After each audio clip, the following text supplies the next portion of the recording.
नमस्कार, nation TV Bharat में आपका स्वागत है। मैं हूं सोनी। आइए आज की खास खबरों से कराते हैं रूबरू। डिजिटल अरेस्ट का भय दिखाकर बुजुर्ग से लाखों रुपए की साइबर ठगी करने वाले गिरोह का धनबाद साइबर थाना पुलिस ने खुलासा करते हुए एक आरोपी को गिरफ्तार किया है। इस संबंध में मंगलवार को साइबर थाना परिसर में आयोजित प्रेस वार्ता में ग्रामीण एसपी कपिल चौधरी ने पूरे मामले की जानकारी दी।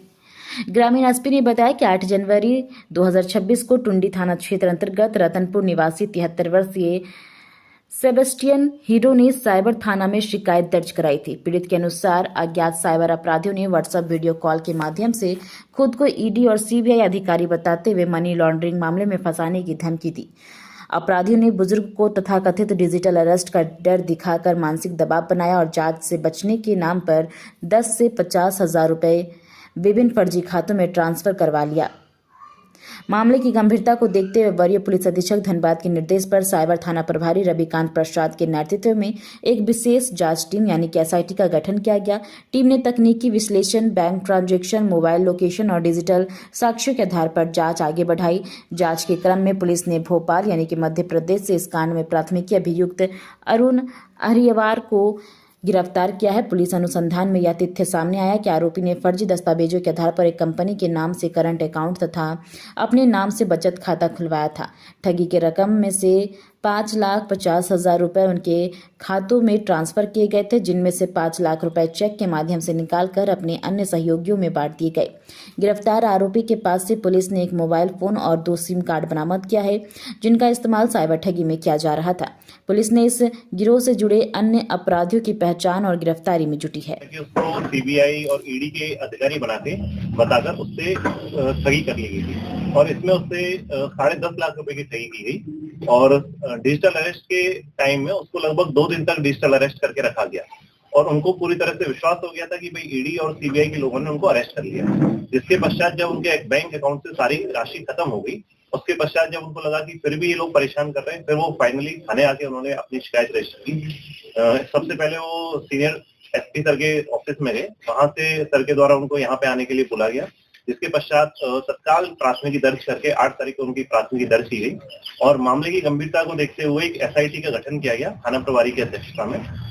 एसआईटी टीम तुरंत जैसे ही उसकी डिटेल्स आई, डिटेल्स के बाद अपनी छानबीन करते हुए उनकी जो डिटेल्स आई वो मध्य प्रदेश की आई। मध्य प्रदेश के लिए एक टीम तुरंत रवाना की गई, जिसमें कि हमारे थाने के सब इंस्पेक्टर विश्वजीत और विकास और थाने के 2 और कांस्टेबल इनके साथ थे, एक एएसआई भी थे। इन टीम ने वहां पे जाके लगभग एमपी में उस जगह की रेकी की, जिसके खाते में पैसे गए थे, उसकी खाते से जिसने पैसे की निकासी की थी उसको काफी सूझबूझ के साथ 4-5 दिन तक रेकी करते हुए उसके पीछे लगे और उसके बाद उसको फाइनली वहां से गिरफ्तार करके लेके आए। कितना कहां से गिरफ्तारी हुई सर? रकम कितना था सर? रकम टोटल 10 लाख रुपए की ठगी हुई थी, जिसमें कि इनके अकाउंट में 5 लाख रुपए गए। डिजिटल अरेस्ट किस तरह से किया गया था, उसको क्या कहा गया था? डिजिटल अरेस्ट करने का जो एमओ था उसमें इनके कई डॉक्यूमेंट्स भेजे गए जो पोस्ट डॉक्यूमेंट्स थे, जिसमें ईडी के और सीबीआई के डॉक्यूमेंट्स थे, जिसमें कि इनके नाम को दिखा के ये बताया गया था कि इनको डिजिटल अरेस्ट कर लिया गया है और इसका अरेस्ट वारंट उसके पास था। अरेस्ट वारंट में बेसिकली उनके पास इनके आधार कार्ड की डिटेल थी, जिससे कि इनको ये विश्वास हो गया कि हमें सच में अरेस्ट कर लिया गया है। आधार कार्ड नंबर और आधार कार्ड के बारे में पैन कार्ड की डिटेल्स उनके पास कहीं ना कहीं से पहुंच गई थी, जिसके माध्यम से इनको भरोसा हो गया कि भाई हमें सही में अरेस्ट कर लिया गया है। पुलिस कहाँ के रहने वाले हैं सर? पीड़ित टुंडी थाना के रहने। क्या करते थे वो? ये एक टीचर थे, डिनोबली स्कूल में, प्राइवेट स्कूल में टीचर थे। उसके बाद रिटायरमेंट के बाद इनके जो अकाउंट में राशि रखी गई थी, इन्होंने अपनी बेटी की शादी के लिए राशि रखी थी, जिसकी निकासी साइबर ठग के द्वारा कर दी गई। इनका सिंडिकेट भी है। सिंडिकेट में और लोगों के पीछे भी पुलिस को जानकारी मिली, जिनकी गिरफ्तारी शीघ्र ही कर दी जाएगी। एमपी भोपाल से। सर लोकल का कनेक्शन इसका यहाँ पर वैसा नहीं, लोकल कनेक्शन नहीं है। ये सारी टीम बाहर की है, जिसमें मध्य प्रदेश, केरला, कर्नाटका और अन्य भी राज्यों की इन्वॉल्वमेंट सामने आई। गिरफ्तारी कौन कितने लोगों की हुई? गिरफ्तारी एक ही व्यक्ति की हुई, जिसके खाते में पैसा गया था, जिसने पैसे की निकासी की है। डिजिटल अरेस्ट से रोकने के लिए क्या कुछ आप अपील करते हैं जनता? क्योंकि जनता में जो ये मैटर गंभीर था, इसी के लिए यहाँ प्रेस कॉन्फ्रेंस की जा रही है कि डिजिटल अरेस्ट नाम की कोई भी चीज आज के टाइम में सुप्रीम कोर्ट के द्वारा भी बार-बार बताया गया कि इस तरह की कोई भी काम सीबीआई, ईडी या पुलिस के द्वारा नहीं किया जाता। डिजिटल अरेस्ट नाम का कोई भी कॉन्सेप्ट अभी तक एनफोर्समेंट एजेंसीज में नहीं है। सर जागरूकता कहीं ना कहीं कुछ ज्ञापी में, जिसके कारण लोग अभी भी फंस जा रहे हैं।